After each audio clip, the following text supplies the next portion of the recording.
ओम गण गणपतये नमः। ओम नमश्चंडिकाय नमः।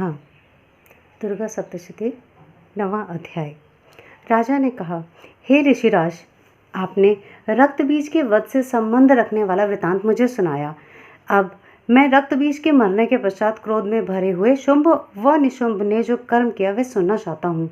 महर्षि मेधा ने कहा, रक्त बीज के मारे जाने पर शुंभ और निशुंभ को बड़ा क्रोध आया और अपनी बड़ी सेना का इस प्रकार सर्वनाश होते देखकर निशुंभ देवी पर आक्रमण करने के लिए दौड़ा। उसके साथ बहुत से बड़े बड़े असुर देवी को मारने के लिए दौड़े और महापराक्रमी शुंभ अपनी सेना सहित चंडिका को मारने के लिए बढ़ा। फिर शुंभ और निशुंभ का देवी से घोर युद्ध होने लगा और वह दोनों असुर इस प्रकार देवी पर बाण फेंकने लगे जैसे मेघों से वर्षा हो रही हो। उन दोनों के चलाए हुए बाणों को देवी ने अपने बाणों से काट डाला। अपने शस्त्रों की वर्षा से उन दोनों दैत्यों को चोट पहुंचाई। निशुंभ ने तीक्ष्ण तलवार और चमकती हुई ढाल लेकर देवी के सिंह पर आक्रमण किया। अपने वाहन को चोट पहुंची देखकर देवी ने अपने क्षुप नामक बाण से निशुंभ की तलवार व ढाल दोनों ही काट डाला। तलवार और ढाल कट जाने पर निशुंभ ने देवी पर शक्ति से प्रहार किया।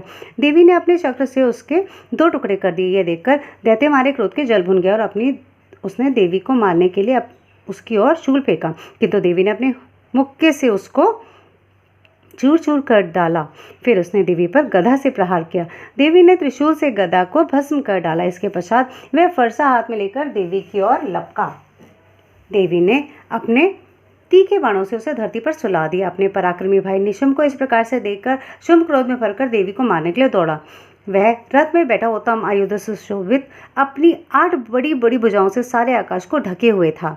शुंभ को आता देखकर देवी ने अपना शंख बजाया और धनुष की टंकार का भी अत्यंत दुस्सह शब्द किया। साथ ही अपने घंटे के शब्द से जो भी की संपूर्ण दैत्य सेना के तेज को नष्ट करने वाला था, संपूर्ण दिशाओं को व्याप्त कर दिया। इसके पश्चात देवी के सिंह ने भी अपनी दहाड़ से जिससे सुन बड़े बड़े बलवानों को मद चूर चूर हो जाता है, आकाश पृथ्वी और दशों दिशाओं को पूरित कर दिया। फिर आकाश में उछलकर काली ने अपने दांतों और हाथों को पृथ्वी पर पटका। उसके ऐसा शब्द करने से ऐसा शब्द हुआ जिससे कि उससे पहले के सारे शब्द शांत हो गए। इसके पश्चात शिवदूती ने असुरों को भय उत्पन्न करने वाला अट्टहास किया, जिसे सुनकर सब दैत्य थर्रा गए और शुंभ को बड़ा क्रोध आया। फिर अंबिका ने उसे, अरे दुष्ट, खड़ा रह कहा तो आकाश से सभी देवता जय हो बोल उठे। शुंभ ने वहां आकर ज्वालाओं से युक्त एक अत्यंत भयंकर शक्ति छोड़ी, जिसे आते देखकर देवी ने अपनी मोहल्का नामक शक्ति से काट डाला।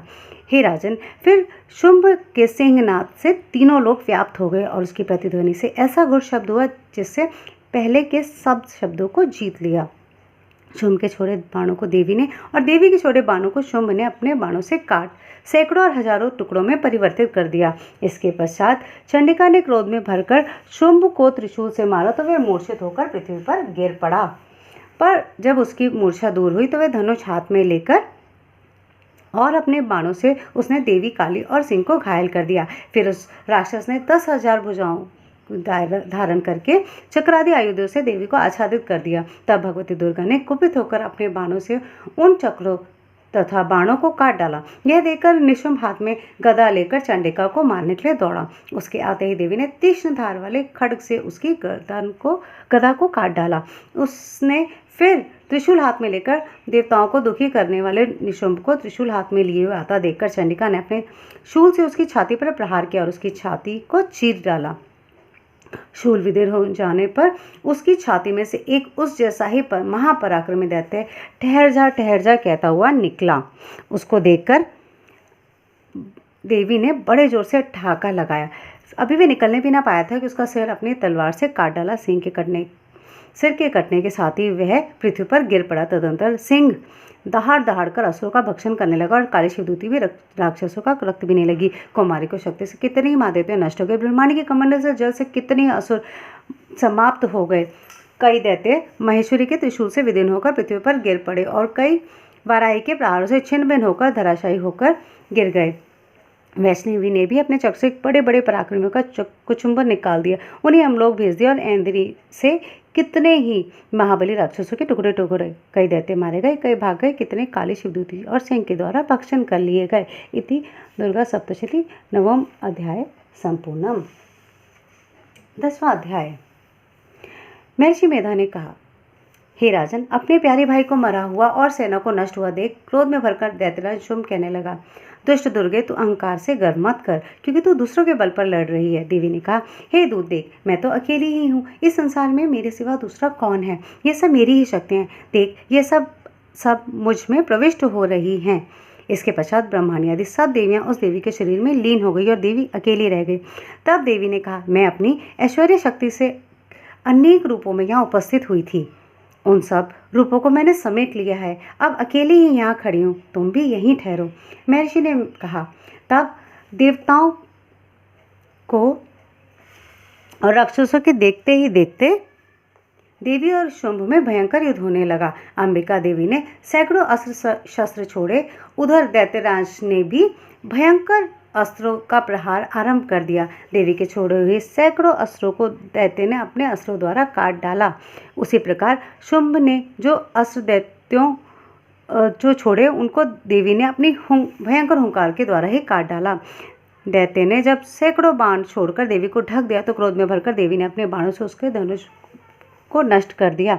धनुष कट जाने पर दैत्येंद्र ने शक्ति चलाई, लेकिन देवी ने उसे भी काटकर फेंक दिया। फिर दैत्येंद्र चमकती हुई ढाल लेकर देवी को लपका, किंतु जब वह देवी के समीप पहुंचा तो देवी ने अपने तीक्ष्ण बाणों से उसकी चमकने वाली ढाल को भी काट डाला। फिर दैत्येंद्र का घोड़ा मर गया, रथ टूट गया, सारथी मारा गया।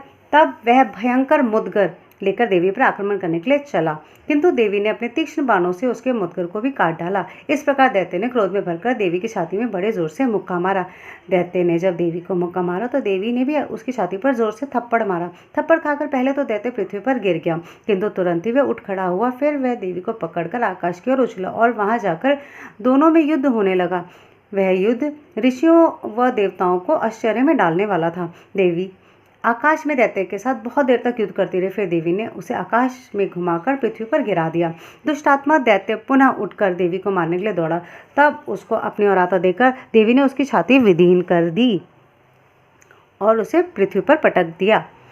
देवी के त्रिशूल से घायल होने पर उस दैत्य के प्राण पखेरु उड़ गए और उसके मरने पर समुद्र, द्वीप, पर्वत और पृथ्वी सब कांपने लग गए। तदंतर उस दुष्ट आत्मा के मरने से संपूर्ण जगत प्रसन्न व स्वस्थ हो गया और आकाश निर्मल हो गया। पहले जो उत्पात सूचक मेघ और उल्कापात होते थे, यह सब शांत हो गए।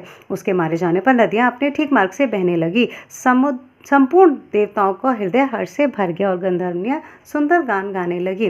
गंधर्व बाजे बजाने लगे और अप्सराएं नाचने लगी। पवित्र वायु बहने लगी, सूर्य की कांति स्वच्छ हो गई। यज्ञशालाओं की बुझी अग्नि अपने आप प्रज्वलित हो उठी और चारों दिशाओं में शांति फैल गई। इति श्री दुर्गा सप्तशती दशम अध्याय संपूर्णम।